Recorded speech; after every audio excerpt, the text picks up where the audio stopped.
સત્ય અને આધ્યાત્મ આ એવા વિષયો છે એમ કે જેના પર હંમેશા ઘણી ચર્ચા થતી આવી છે. હા, બરાબર. આજે આપણે બે બહુ જ પ્રભાવશાળી પણ એકદમ અલગ વિચારધારાવાળા વક્તાઓ ઓશો અને ડૉક્ટર ઝાકિર નાઇક એમના વિચારો પર એક નજર કરીશું.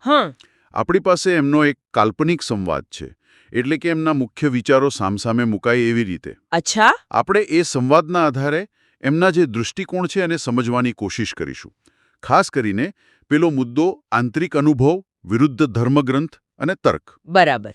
અને આ સરખામણીથી મતલબ કે આપણને સત્ય સુધી પહોંચવાને જે બે જુદા રસ્તા દેખાય છે, એક જે ભીતરની ખોજ પર ભાર મૂકે છે અને બીજો જે સ્પષ્ટ માર્ગદર્શનને તર્ક પર, એ સમજવામાં થોડી મદદ મળશે. બરાબર. તો ચાલો શરૂ કરીએ પહેલા સવાલથી. શું ઈશ્વરને અનુભવી શકાય? ઓશોનું શું કહેવું છે આના પર? જુઓ, સ્ત્રોત મુજબ ઓશો તો સ્પષ્ટ કહે છે કે ઈશ્વર કોઈ વ્યક્તિ નથી જેને મળવાનું હોય. અચ્છા. એ તો એક અનુભૂતિ છે. હા, અનુભવ. અને આ અનુભૂતિ એમના મતે મૌન અને ઊંડા ધ્યાનમાં જ ઉતરીને શક્ય બને, કોઈ ગ્રંથો વાંચીને નહીં. એટલે ભીતરની જાગૃતિની વાત છે એમ. હા, બરાબર. ભીતર જાગવાની વાત. અને આનાથી બિલકુલ અલગ ડૉક્ટર નાઇક શું કહે છે? અહીંયા જ મોટો તફાવત છે. ડૉક્ટર નાઇક કુરાનના આધારે કહે છે કે મનુષ્ય એટલે આપણે અલ્લાહને આ દુનિયામાં નથી જોઈ શકતા. પણ એમનું માર્ગદર્શન એટલે કે કુરાન એ સત્ય જાણવા માટે પૂરતું છે. ઓકે. એમના માટે અનુભવનું એટલું મહત્વ નથી જેટલું અલ્લાહની ઇબાદત એટલે કે એમની આજ્ઞાનું પાલન અને પૂજાનું છે. એટલે અનુભવ વિરુદ્ધ શ્રદ્ધા અને માર્ગદર્શન એવો મુદ્દો થયો. બરાબર. ભાર ત્યાં છે. આ તો ખરેખર બે અલગ ધ્રુવ જેવી વાત થઈ. અને આ જે અનુભવની વાત છે એ કદાચ પેલા ધર્મોની સમાનતાના મુદ્દા સાથે પણ જોડાતી હશે, નહીં? હા, બિલકુલ. ઓશો આના પર શું કહે છે? ઓશોના મતે તો બધા ધર્મો છે ને એ એક જ પરમ સત્ય તરફ લઈ જતા અલગ અલગ રસ્તા જેવા છે. બહારથી ભલે જુદા દેખાય, પણ અંદરનો જે સાર છે, પ્રેમ, કરુણા, ધ્યાન, મૌન, એ તો બધે એક જ છે. એટલે બધા રસ્તા એક જ મંઝિલે પહોંચાડે છે. હા, એમનું કહેવું એવું છે. ત્યારે ડૉક્ટર નાઇકનો અભિગમ કેવો છે આ બાબતે? એમનો અભિગમ અહીંયા ઘણો વિશિષ્ટ છે.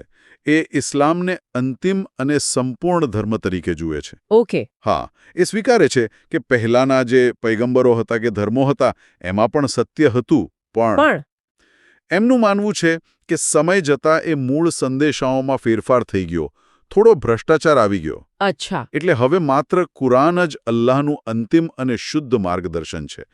અહીંયા પેલી સાર્વત્રિકતા વિરુદ્ધ વિશિષ્ટતાનો સ્પષ્ટ મતભેદ દેખાય છે. બરાબર, સમજાયું. ઈશ્વર અને ધર્મની આ ચર્ચા પછી એક બીજો થોડો સંવેદનશીલ મુદ્દો પણ છે, કામવાસના અને અધ્યાત્મનો સંબંધ. ઓશો આના પર શું કહે છે? ઓશો આ મામલે બહુ જ સ્પષ્ટ છે. એમનું કહેવું છે કે કામ ઊર્જાને દબાવવી ન જોઈએ. પણ એને સમજવી જોઈએ, એમાં જાગૃતિ રાખવી જોઈએ. અને જો એમ કરીએ તો એ જ શક્તિશાળી ઊર્જા ઉપર ઉઠી શકે છે, ઉર્ધ્વગામી બની શકે છે. અને સમાધિ સુધી પણ લઈ જઈ શકે છે. હા, એમના મતે એ સમાધિ જેવી ઉચ્ચતમ ધ્યાન અવસ્થા સુધી પહોંચાડી શકે છે. જ્યારે ડૉક્ટર નાઇકનું દૃષ્ટિકોણ આનાથી અલગ હશે, ખરું ને? હા, એકદમ અલગ. એમનો દૃષ્ટિકોણ ઇસ્લામિક મર્યાદાઓ પર આધારિત છે. ઇસ્લામ સેક્સને પાપ નથી ગણતો, એ સ્પષ્ટ છે. ઓકે. પણ એને ફક્ત પતિ પત્ની વચ્ચેના જે કાયદેસર સંબંધ છે એમાં જ સ્થાન આપે છે.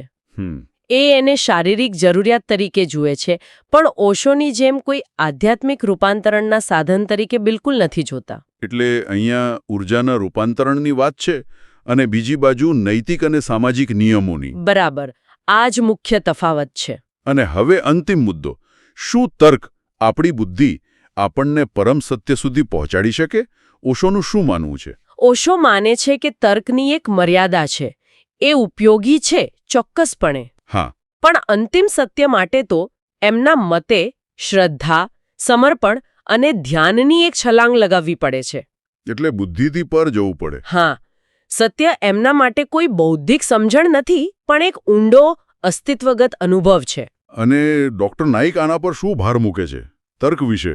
ડૉક્ટર નાઇક આનાથી બિલકુલ વિરુદ્ધ, એમ કહી શકાય કે ભાર મૂકે છે. એ કહે છે કે જે વાત તર્કની કસોટી પર ખરી ન ઉતરે એ ઈશ્વર તરફથી હોય જ ન શકે.